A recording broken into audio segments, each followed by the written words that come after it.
Liturgia diária. Terceiro domingo do tempo comum. Primeira leitura, Isaías capítulo 8, versículo 23b a capítulo 9, versículo 3. Leitura do livro do profeta Isaías. No tempo passado, o Senhor humilhou a terra de Zabulon e a terra de Neftali, mas recentemente cobriu de glória o caminho do mar, do além-Jordão e da Galiléia das nações.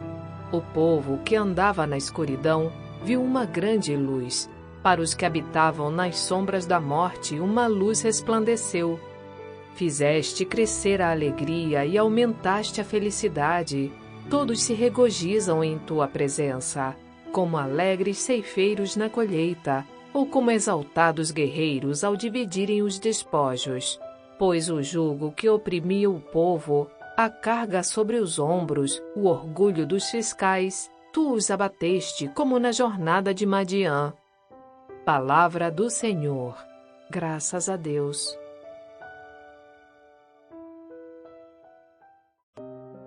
Salmo Responsorial 26. O Senhor é minha luz e salvação. O Senhor é a proteção da minha vida. O Senhor é minha luz e salvação. De quem eu terei medo? O Senhor é a proteção da minha vida. Perante quem eu tremerei?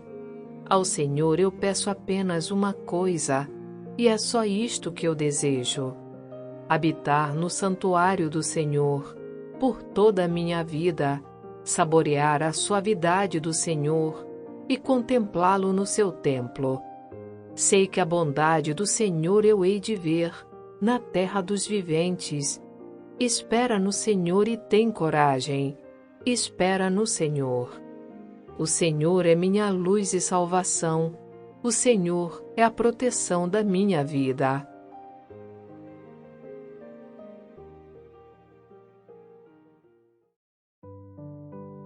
Segunda leitura. 1 de Coríntios, capítulo 1, versículos 10 a 13 e 17. Leitura da primeira carta de São Paulo aos Coríntios. Irmãos, eu vos exorto, pelo nome do Senhor nosso, Jesus Cristo, a que sejais todos concordes uns com os outros, e não admitais divisões entre vós. Pelo contrário, sede bem unidos e concordes no pensar e no falar. Com efeito, pessoas da família de Cloé informaram-me a vosso respeito, meus irmãos, que está havendo contendas entre vós. Digo isto porque cada um de vós afirma: eu sou de Paulo, ou eu sou de Apolo, ou eu sou de Cefas, ou eu sou de Cristo. Será que Cristo está dividido? Acaso Paulo é que foi crucificado por amor de vós? Ou é no nome de Paulo que fostes batizados? De fato, Cristo não me enviou para batizar, mas para pregar a boa nova da salvação, sem me valer dos recursos da oratória, para não privar a cruz de Cristo da sua força própria.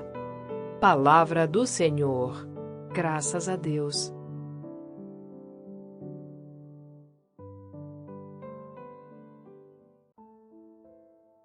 Evangelho. Mateus capítulo 4, versículos 12 a 23. Proclamação do Evangelho de Jesus Cristo segundo Mateus. Ao saber que João tinha sido preso, Jesus voltou para a Galiléia. Deixou Nazaré e foi morar em Cafarnaum, que fica às margens do mar da Galiléia, no território de Zabulon e Neftali, para se cumprir o que foi dito pelo profeta Isaías: terra de Zabulon, terra de Neftali, caminho do mar, região do outro lado do rio Jordão, Galiléia dos pagãos. O povo que vivia nas trevas viu uma grande luz, e para os que viviam na região escura da morte, brilhou uma luz. Daí em diante, Jesus começou a pregar dizendo: convertei-vos, porque o reino dos céus está próximo. Quando Jesus andava à beira do mar da Galiléia, viu dois irmãos, Simão, chamado Pedro, e seu irmão André estavam lançando a rede ao mar, pois eram pescadores. Jesus disse a eles: Segui-me, e eu farei de vós pescadores de homens. Eles imediatamente deixaram as redes e o seguiram. Caminhando um pouco mais, Jesus viu outros 2 irmãos, Tiago, filho de Zebedeu, e seu irmão João. Estavam na barca com o seu pai Zebedeu, consertando as redes. Jesus os chamou. Eles imediatamente deixaram a barca e o pai e o seguiram. Jesus andava por toda a Galiléia, ensinando em suas sinagogas, pregando o evangelho do reino e curando todo tipo de doença e enfermidade do povo. Palavra da salvação. Glória a vós, Senhor.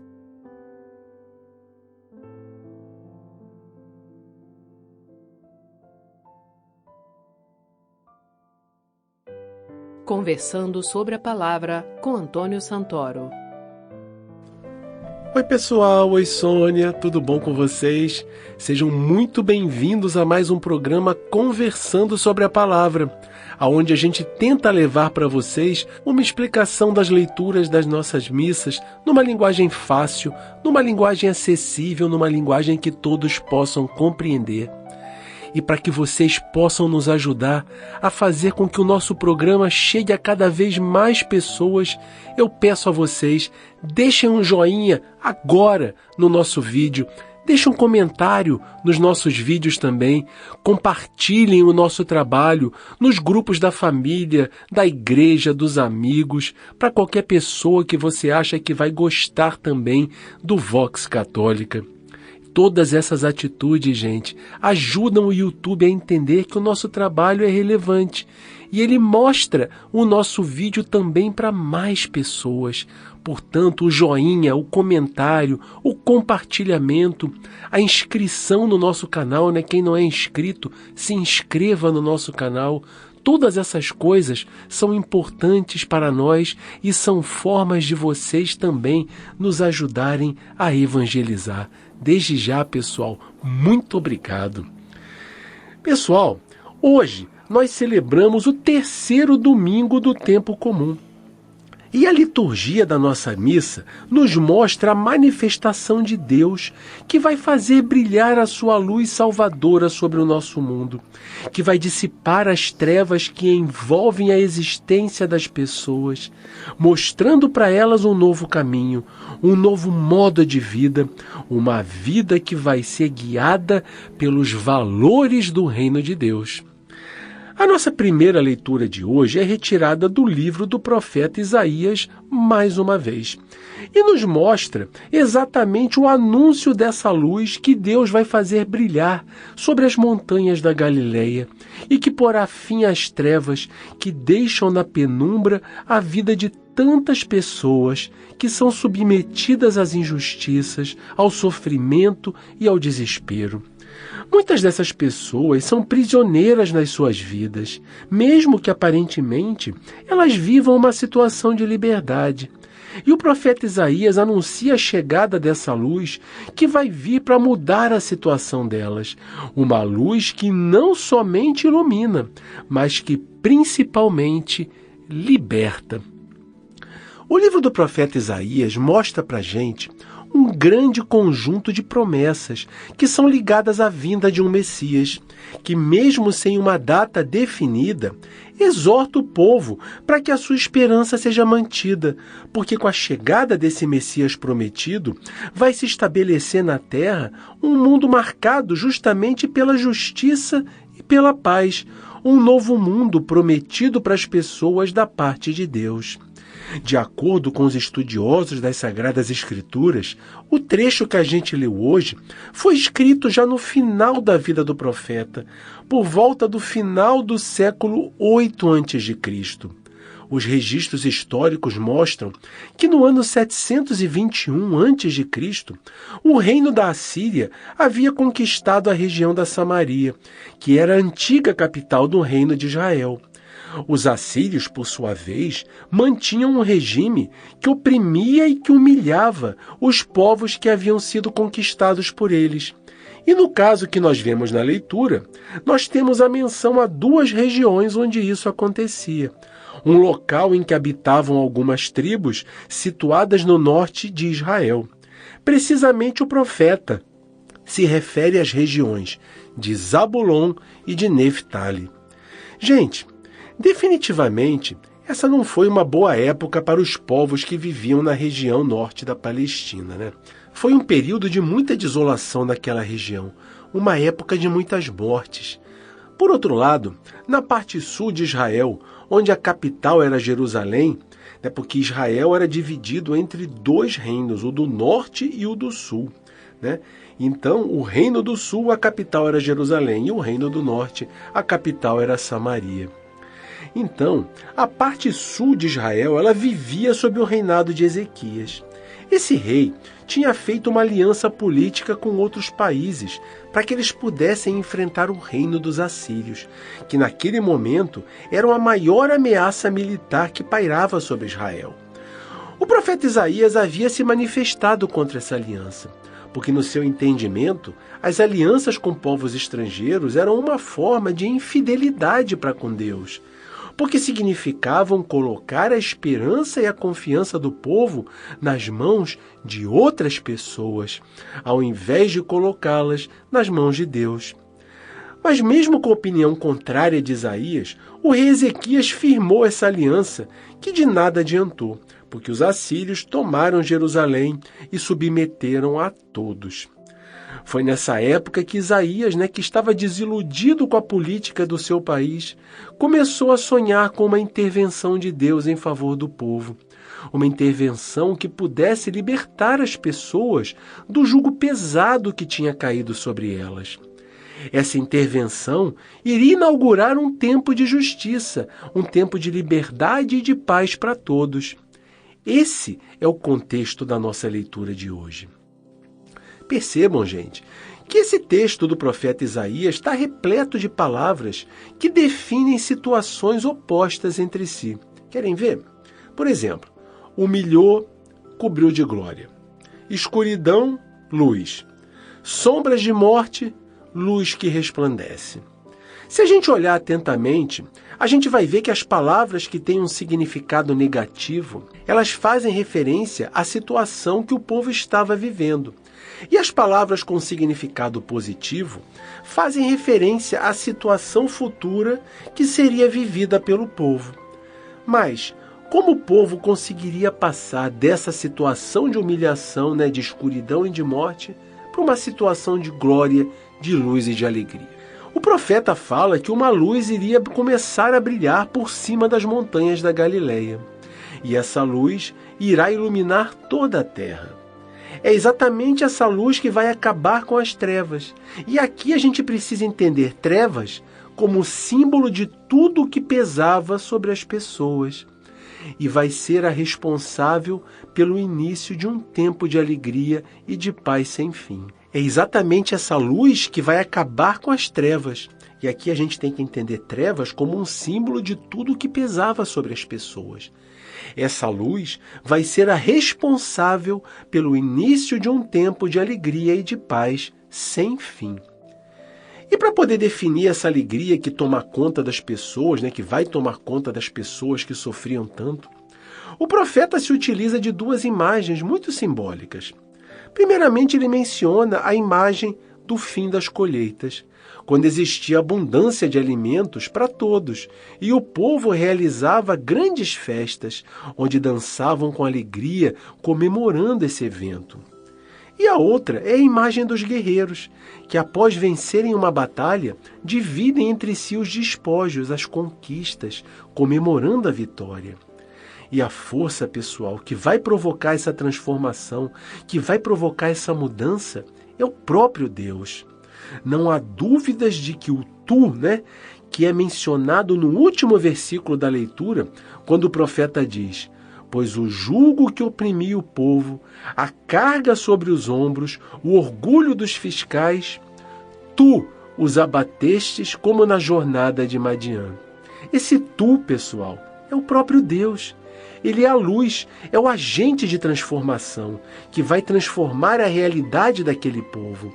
Ele é aquele que vai retirar o peso que oprime, a carga que pesa sobre os ombros das pessoas e vai destruir o orgulho daqueles que exercem a dominação sobre o povo. Esse mundo novo de alegria e de paz vai vir através de um dom de Deus e não de uma batalha militar ou de uma aliança política. Pessoal, a leitura de hoje ela termina nesse trecho.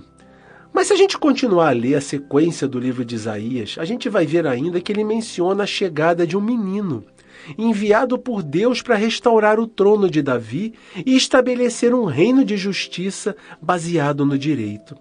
Para quem quiser dar uma olhadinha, uma conferida, é só seguir um pouco mais adiante na leitura do livro. Aqui nós paramos no versículo 3 do capítulo 9.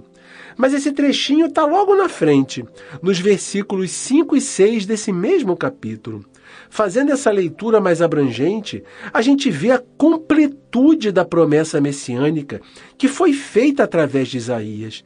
Vale a pena vocês fazerem essa leitura um pouco mais abrangente. Vale a pena a gente conhecer um pouquinho mais da nossa Bíblia. Dessa maneira, nós sempre podemos ampliar um pouco mais o nosso conhecimento sobre a palavra de Deus e também compreender melhor as leituras da nossa liturgia.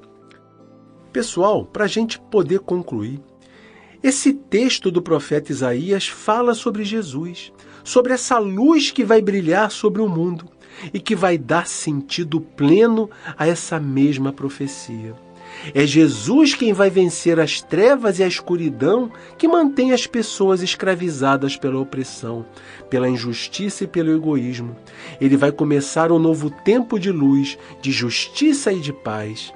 No entanto, ele constituiu a todos que aceitaram as suas propostas como responsáveis por levar a sua luz ao coração de tantas pessoas quanto for possível a cada um fazer. Será que nos dias de hoje essa luz de Jesus ainda brilha no coração das pessoas? Será que a gente, como responsáveis por levar essa luz, como cristãos, como responsáveis por levar essa luz libertadora para os nossos irmãos, será que nós ainda temos o entusiasmo necessário para darmos prosseguimento a essa missão que nos foi confiada? Da mesma forma que na época do profeta Isaías, o nosso mundo hoje também é repleto de opressão, de injustiça, de violência, de conflitos. Como é que a gente, na medida daquilo que nos é possível fazer, como é que nós lidamos com essa realidade? Será que nós pensamos que já fazemos nossa parte somente ao professar nossa fé com a boca? Ao debatermos com as pessoas, afirmando as nossas verdades? Será que nós nos limitamos apenas a essas práticas? Será que nós vemos com indiferença, com o sentimento de quem não tem nada a ver com isso, a situação de tantos irmãos que vivem mergulhados nas trevas, nas sombras da injustiça, da violência, da falta de amor, da falta de misericórdia? Será que nós vemos os nossos irmãos com a indiferença de quem não é igualmente atingido pela mesma situação que eles? Ou será que nós enxergamos a situação dos nossos irmãos com a inquietação de quem se sente comprometido com os valores do reino de Deus e que justamente por isso não pode aceitar com passividade, não pode fazer vista grossa para o sofrimento de quem está ao seu lado, sob o risco de estar ignorando a presença do próprio Jesus através desses seus irmãos? Como é que nós lidamos com essas realidades? Gente, onde colocamos a confiança das nossas vidas, a nossa segurança? Será que, como o rei Ezequias, que é mencionado na nossa leitura, nós confiamos as nossas vidas nas mãos de outras pessoas que prometem tudo, mas não podem nos garantir nada? Em pessoas que muitas vezes se aproveitam da ingenuidade de tantos outros para se beneficiar a si próprias? todos os dias nós cansamos de ver relatos assim? Será que nós colocamos a confiança no dinheiro, que nunca vai servir para comprar paz nos nossos corações, nem nas nossas consciências? Será que buscando loucamente esse dinheiro, nós vamos encontrar o que nós estamos procurando? Em quem nós confiamos? O profeta Isaías diz que devemos colocar a nossa confiança em Deus, que vai vir ao nosso encontro. Mas para isso, nós devemos estar disponíveis e atentos aos seus sinais e às suas manifestações na nossa vida e ao nosso redor. A nossa segunda leitura de hoje é retirada da primeira carta de São Paulo aos Coríntios. Como a gente já viu, Paulo chegou à cidade de Corinto em sua segunda viagem missionária e ficou lá mais ou menos por 1 ano e meio. Mesmo depois da sua partida, ele continuou em contato com aquela comunidade. Ele acompanhava o desenvolvimento da comunidade e o crescimento deles na fé. E dessa maneira também ele estava sempre por dentro, das dificuldades que eles encontravam. Quando Paulo escreve essa primeira carta aos Coríntios, Paulo estava na cidade de Éfeso e tinha recebido a notícia de que um pregador de origem judaica, convertido ao cristianismo e que se chamava Apolo, havia chegado a Corinto e feito um bom trabalho naquela comunidade. No entanto, as pessoas acabavam desenvolvendo preferências pelos diversos pregadores, e isso causava uma divisão entre aqueles fiéis. Uns diziam que se alinhavam mais com Paulo, outros com esse Apolo, outros ainda com Pedro. E isso causou uma formação de verdadeiros partidos dentro da comunidade. Mais ou menos, como também acontecia com as escolas dos filósofos gregos, que desenvolviam a formação de adeptos e de simpatizantes e acabavam por dividir a comunidade em volta dessas preferências. O grande perigo que estava nessa questão, era fazer do cristianismo mais uma escola, como outras tantas, composta de diversos mestres, dentro da qual era possível para as pessoas terem as suas preferências. Isso causava muita preocupação para Paulo, porque além das divisões e das discussões que começavam a acontecer dentro da comunidade por causa dessas preferências, o cristianismo corria o risco de depender de pessoas humanas e da sua capacidade de arrebanhar outras pessoas, ao invés de depender única e exclusivamente da mensagem anunciada por Cristo. Era a própria essência da fé que estava em jogo naquele momento. Para Paulo, era essencial que as pessoas entendessem que o cristianismo não era apenas uma mera filosofia de vida. Era importante que as pessoas entendessem que a adesão a essa fé não devia depender do brilhantismo com que os pregadores conduziam seus discursos para o povo. Se o pregador fosse uma pessoa bem eloquente, ponto para o cristianismo. Se o pregador não se saísse tão bem, não causasse uma sensação melhor do que os outros que defendiam outras crenças, ponto negativo para o cristianismo. Nada disso, pessoal. Estava tudo errado. Na visão de Paulo, a adesão das pessoas não devia se vincular ao poder de convencimento dos pregadores, mas devia se vincular única e exclusivamente a Jesus e ao seu projeto. Jesus é o único e verdadeiro mestre. E para demonstrar seu ponto de vista, Paulo não mede suas palavras. Ele é duro nas suas colocações. Ele diz que não é no seu nome, e consequentemente nem no nome de nenhum outro pregador, que as pessoas foram batizadas. Ele diz que não foi ele quem morreu por amor às pessoas, mas que todos foram batizados em nome de Jesus. E foi Jesus quem deu sua vida por amor às pessoas. Jesus é, portanto, pessoal, a única fonte de salvação. É no seu nome, e não no nome de nenhum pregador, que as pessoas são salvas. E a consequência disso é que dizer que a pessoa pertence a Paulo, a Apolo, a Pedro ou a qualquer outro pregador é desvirtuar a natureza da fé que foi pregada a eles. É desvirtuar a natureza da fé cristã, da fé em Jesus. Paulo deixa bem claro, que tanto ele, quanto Apolo, quanto Pedro, quanto qualquer outro pregador, são somente instrumentos através dos quais a fé foi apresentada aos coríntios. nem os coríntios, nem qualquer outra pessoa em qualquer tempo deve fixar sua fé em outras pessoas, em pregadores, em padres, em bispos ou em qualquer outro que faça com que o nome de Jesus chegue até eles. Todos, em todos os tempos, precisam fixar o seu olhar, o seu entendimento e a sua fé em Jesus e na mensagem do seu Evangelho.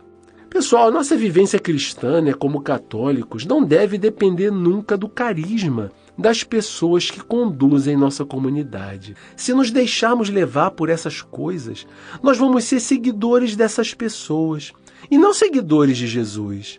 E vamos correr o risco de nos afastar da fé quando uma pessoa com a qual não simpatizamos o bastante estiver no comando da comunidade. É claro que por vezes, e isso é natural, é do ser humano, nós vamos desenvolver mais simpatia por um ou por outro dirigente, por um ou por outro padre. Isso é natural. O que não pode acontecer é que a nossa fé seja dependente da presença de determinadas pessoas, que nossas comunidades caminhem fixadas em determinadas pessoas. Nós devemos sempre caminhar fixados em Jesus e no seu Evangelho, por mais que algumas pessoas nos animem mais do que outras. Nós não devemos depender disso para vivenciar em plenitude aquilo que assumimos quando optamos pelo projeto de Jesus nas nossas vidas. Nós não podemos confundir nossas preferências humanas, que são particulares e se distinguem entre si, segundo nossos próprios critérios, aqueles que mais nos agradam daqueles que menos nos agradam. Nós não podemos confundir essas preferências com o compromisso que nós assumimos quando nos tornamos seguidores de Jesus. Esse ponto é inegociável. É Jesus quem deve nos conduzir sob qualquer perspectiva, em qualquer ambiente em que a gente esteja inserido. É Jesus quem deve conduzir os dirigentes e os dirigidos. E nesse contexto que nós vimos hoje, nesse trecho dessa carta de Paulo, nós devemos refletir como é que andam nossas comunidades em relação a esse tema, como é que anda o nosso próprio entendimento pessoal. Como estão as questões relacionadas às preferências, a ciúmes entre os membros da comunidade, as divisões que porventura possam se estabelecer entre as pessoas. Que testemunho nós estamos dando para aqueles que nos analisam de fora? Nós estamos mostrando um Cristo que pode ser dividido, que pode ser rivalizado, disputado, um Cristo que gera divisão ao invés de gerar união?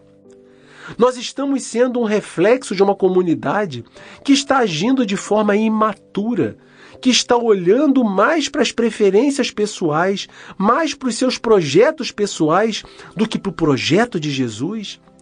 Na minha vida pessoal, eu deixo de ir na missa quando eu sei que o padre que vai celebrar não é aquele pelo qual eu tenho preferência? Será que eu vou à missa por causa do padre? Ou eu vejo no padre um representante de Cristo? O que é mais importante para mim? O padre que vai celebrar ou o Cristo que nos comunica sua vida através da Eucaristia? Que nós possamos fazer essa reflexão durante essa semana e não fazer dos pregadores, dos líderes da comunidade, por melhor que eles sejam, o centro da nossa fé. Mas que o centro da nossa fé esteja sempre e unicamente em Jesus. No nosso evangelho de hoje, a gente vê Mateus nos situando bem no início da vida pública de Jesus. Segundo essa narrativa, Jesus acabava de ter se mudado para a cidade de Cafarnaum, e Mateus percebe o significado profundo que esse acontecimento tinha. Ele se recorda do que havia sido profetizado por Isaías, exatamente no trecho que nós lemos hoje na primeira leitura. A cidade de Cafarnaum ficava no território de Zabulon e de Neftali.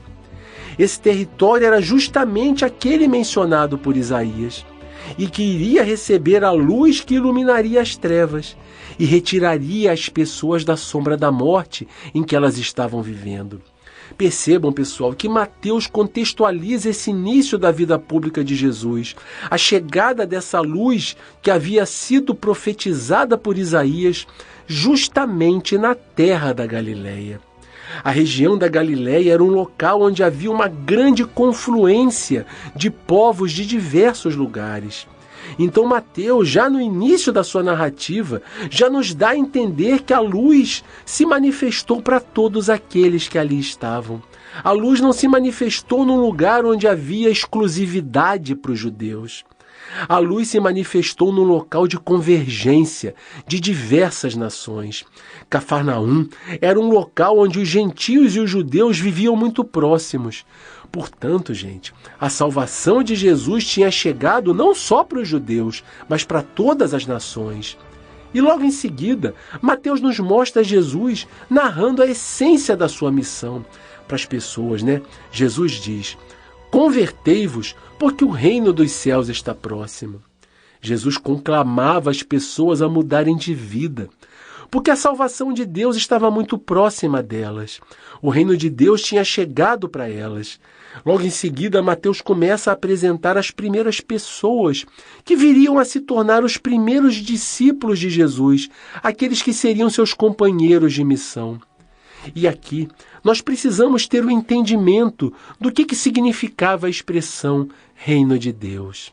Nós já somos muito familiarizados com essa expressão.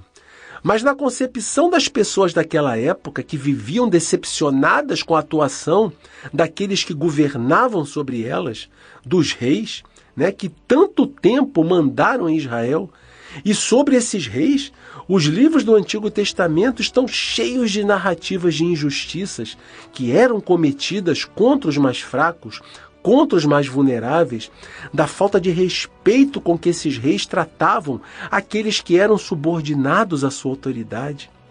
Os livros também narram inúmeros episódios em que esses reis fizeram pouco caso dos compromissos que eles tinham em relação à aliança firmada entre Deus e o povo, do pouco caso que eles faziam em relação às suas obrigações com Javé. Portanto, Reino de Deus era uma expressão que designava um tempo onde o próprio Deus exerceria diretamente a sua soberania sobre as pessoas, ao invés das pessoas estarem submetidas a esses governantes que ofereciam a elas injustiça, violência e opressão. O reino de Deus iria ser um reino onde Deus governaria o povo com justiça, com misericórdia, com amor. Um tempo onde ele cuidaria particularmente dos pobres e dos marginalizados. Um tempo marcado pela abundância de bens para todos e por uma paz eterna. Jesus tinha consciência de que ele estava diretamente ligado à implementação desse reino. Por isso mesmo, gente, Mateus coloca esse anúncio feito por Jesus logo como a sua primeira manifestação para as pessoas que estavam ao seu redor. Mas para que esse reino de Deus chegasse verdadeiramente para as pessoas, Jesus faz antes uma outra exigência. E qual foi? Foi a exigência da conversão. A conversão é a atitude que vai fazer com que as pessoas mudem de mentalidade, mudem seu modo de pensar, mudem seus esquemas de vida. É através da conversão que as pessoas precisam mudar os valores essenciais das suas vidas, a sua postura perante as pessoas que estão ao seu redor e perante as situações que elas enfrentam diariamente. É a conversão que vai fazer com que as pessoas abandonem um estilo de vida que não é voltado para Deus e vai fazer com que elas adotem um novo estilo de vida que vai conduzir elas para Deus através da prática em suas vidas dos valores do reino de Deus. Somente quando as pessoas colocarem os valores desse reino de Deus no lugar central das suas vidas, é que elas vão estar preparadas para que Deus reine verdadeiramente sobre elas. Por isso, antes da chegada do reino de Deus, precisa haver, gente, a conversão pessoal. Mas não uma conversão apenas da boca para fora. Precisa haver uma conversão verdadeira, sincera, no coração de cada um, na vida de cada um. Somente dessa maneira o reino de Deus vai poder nascer no coração e começar a ser uma realidade que vai ter poder de transformar o mundo. E por fim, Mateus faz a narração do chamamento dos primeiros discípulos. Esse fato, como muitos outros relatos dos evangelhos, tem um cunho, uma característica muito mais catequética do que uma reportagem propriamente dita. O relato quer nos transmitir a ideia de que os discípulos tiveram uma atitude de adesão imediata ao chamamento de Jesus. Não houve hesitação. Mateus nos narra que eles tiveram uma atitude radical quando abandonaram tudo e seguiram Jesus. E abandonar tudo é a ruptura com a estrutura de mundo a que eles estavam acostumados a viver, para fazerem adesão à nova estrutura proposta para eles pelo projeto de Jesus. Abandonar tudo é o verdadeiro processo de conversão, pelo qual as pessoas precisam passar para estarem aptas a receberem esse reino, para estarem preparadas para que Deus reine nas suas vidas. Esse deve ser o proceder de toda pessoa que deseja seguir verdadeiramente Jesus. O relato de Mateus também mostra para a gente uma grande diferença entre o chamamento dos discípulos feito por Jesus e a maneira como como esses discípulos se diferenciavam dos discípulos dos mestres judeus que chegavam até eles. No caso dos mestres dos judeus, eram os discípulos que faziam a eles o pedido para serem membros desse grupo, de um grupo de discípulos. Já no caso de Jesus, foi ele pessoalmente quem escolheu aqueles que deviam integrar a sua comunidade de discípulos. Jesus chama cada um pessoalmente, apresenta o seu projeto e propõe a cada um uma missão. E a todos aqueles que aceitam essa missão e esse projeto, Jesus diz que vão se tornar pescadores de homens. Na cultura judaica, pessoal, o mar é o símbolo de um lugar onde habitam os demônios, um lugar onde as forças da morte lutam contra as forças da vida, onde as pessoas lutavam bravamente pela obtenção e manutenção da sua felicidade. Portanto, a tarefa dos discípulos vai ser fisgar as pessoas desse mar e de libertar desse ambiente que quer mergulhar e afundar as suas vidas na infelicidade e na morte. Depois que elas forem resgatadas, depois que elas forem pescadas pelos discípulos, vai ser apresentado a elas um novo ambiente, onde elas vão conviver com os valores e com as realidades do reino de Deus. Pessoal, a história do compromisso assumido pelos primeiros discípulos que a gente viu hoje no Evangelho é um ensinamento que precisa ser seguido por todos nós, quando fazemos a nossa adesão ao projeto de Jesus e ao reino que nós desejamos que reine sobre nós.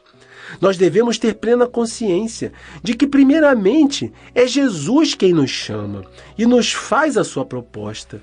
E depois, nós devemos ter a coragem de dizer sim a esse convite e fazer dos valores do reino de Deus as prioridades absolutas da nossa vida. Esses valores precisam se refletir nas nossas palavras, nas nossas atitudes, nas nossas conversas, nas nossas ações, nos nossos relacionamentos com os outros. Isso vai acabar tendo como consequência uma mudança que nós faremos em relação aos antigos valores que não pertencem ao reino de Deus, mas que por algum motivo podem estar presentes nas nossas vidas.